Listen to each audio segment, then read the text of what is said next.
Okay, hey guys, before I get started, I kind of had to start a timer here. The review is turning out to be pretty long. There's a lot to talk about, so I want to break down a couple things before we get started. Number one, I'm going to have to break the review down probably to 2 to 3 parts. Please check them out at the end. I just got done trying on the suit to get an idea of what I want to talk about. I will show you what that looks like at the end of the review, so please check the last part if you want to see what it looks like on. And then I'm going to break the review down into 2 different parts. One is the motorcycle suit aspect, the other is the costume aspect. I'll probably integrate those as I'm talking. I have been driving motorcycles over 10 years, so I do have an idea of how it should fit and function as a motorcycle suit, but also many people are probably interested in it as a costume, and I'll give you some ideas about that as well. It is again designed by Universal Designs, which is under, I guess, the main direction of David Paya. I hope I'm saying your name right. They have a lot of cool things going on, a new Tron Legacy suit, an Iron Man suit, a Wolverine suit. So prepare to see some more superheroes on the road. It's pretty interesting. It's a new kind of thing for motorcycle drivers, so I'm kind of excited about it, and I'll try to keep it short and sweet. We got some daylight to show you some extra detail. So any comments or questions, post them below. I'll try to answer them as best I can. Thanks. Okay guys, I tried this a few different ways. The only real good way to do this is kind of be in front of the camera so I can have both my hands. So you see here the chest plate. The first thing you want to do is you want to understand that this is all Velcro. You just pull it across like this. If you look closely right here, you'll see a little hook. Now this hook right here keeps the bottom part down, and also it keeps it kind of tight against your chest from the back side. If you look right here against the shoulder blades, right here where this part is, you'll see the actual connector to this particular part here. It's a little elasticy. It wraps around the side and then connects to the bottom of the chest plate. You go over and you got one on this side as well, and it connects to the other side. So that's what keeps your chest plate in place, and it does a really good job of doing so. You got your front zip right here. I'm going to go ahead and unzip it. And you'll see here it does have a liner. Now a liner is good for a motorcycle driver because if you want it to be a little bit warmer, you wear the liner. If you want it to be a little bit more ventilated, you take the liner off. And they do have, have thought of that. This is removable. You'll see that you have the mesh right here. Nylon, which creates a little bit more breathability. There's also a nice little pocket which is right here, and this pocket is really functional. You put a cell phone or whatever in there, but it is kind of a hassle to kind of open up, so I think that you only put something there that you don't plan to get regular access to. Now if you see the arms, I'm going to go into further detail about the arms. This is the deltoid pad. Now there's 2 pads. There's one right here, there's one right here, and then this is a bicep pad which is wrapped around. This is soft and functioning. It actually is completely screen accurate because you can see right here on the side they have the 2 straps. This is Velcro, so you can put that around your arm and you can tighten it.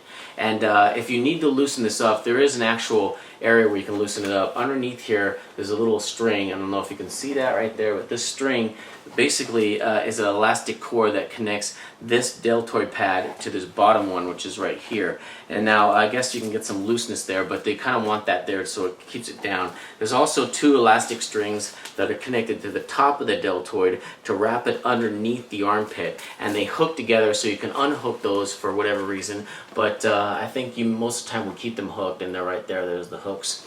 Now the back has, as I talked about, a lot of detail into it, and I really appreciate the fact that he went through all this detail.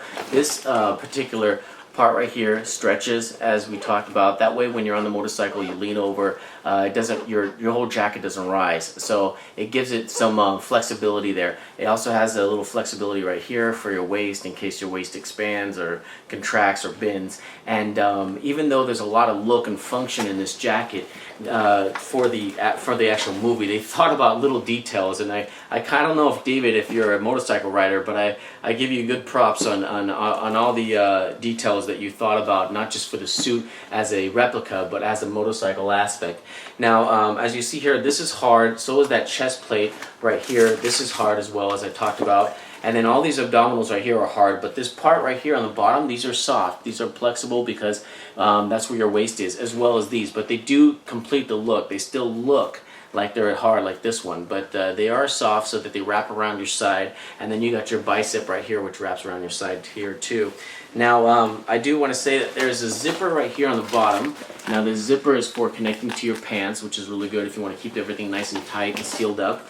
And I'll go ahead and go into the gauntlets. Now the gauntlets here are pretty nice. When you take these off, you pretty much will set these two, will stay the same, but these two will be undone, and you have a zipper here as well for the actual sleeve, so that way you can get in and out real quickly. I shouldn't say quickly, it's pretty cumbersome, but you know, it helps you. And then if you want, you can just take the whole gauntlet off right there. It has a Velcro.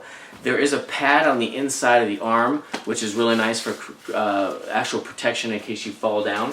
And then right down in here, we have another pad for your vertebrae. Now this pad does have a Velcro opening right here, but I think you would have to either damage the suit like by unseaming it, or damage the pad by bending it to get it out of there. I don't see a way to unlock this or take it out. But this is your vertebrae protector, your back protector, and it's actual common in a lot of motorcycle suits, so that's there as well. Now some of these areas are just soft leather, some of them are a little bit harder leather, and you know, leather is a second skin. That's what they say in motorcycle driving. It's a second skin. It's not your skin burning off, it's your leather.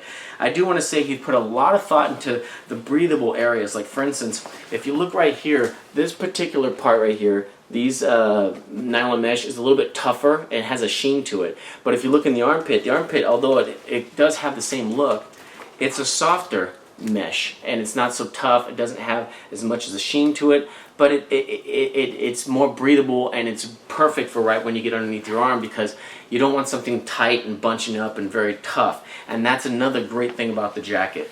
The neck is really good. It's really hard to find good neck pieces on jackets because they're either too short or too long, too bulky. This does have a little bit of a stiffness to it in the sense of once it's up, but it also has a little, you know, movability, I guess, to in case you move your head left or right. But it's a great feel. It completes the look, and that's another great thing about the jacket that actually works. A couple more things about the gauntlets. There's a hard hovering elbow pad, and that kind of goes right there. I don't know how much it'll help you if you shift around, you take a bad spill, but it's there and it's pretty nice to have. He put a lot of detail into the gauntlets. You'll see there's actually 2 rows that are sewn together of these little hooks. I can't remember what they're called, but it's really nice because in the movie it flips up and there's 2 rows and he shoots it out, and you'll see there's 2 rows right here. He actually thought about that and he sewed it together, and you could actually unstitch these if you wanted to and fold them down. They'll go on both sides, which, I mean, he actually had the real suit, and I kind of envy you for that. So he knows exactly what it looks like. He put a nice little Batman logos right here in leather, which is really cool. Kind of gives it that official feel to it. And that is basically the jacket. I kind of went through it pretty quickly. I showed you detail earlier. I do want to point out that the gloves are also very phenomenal. Here's the gloves.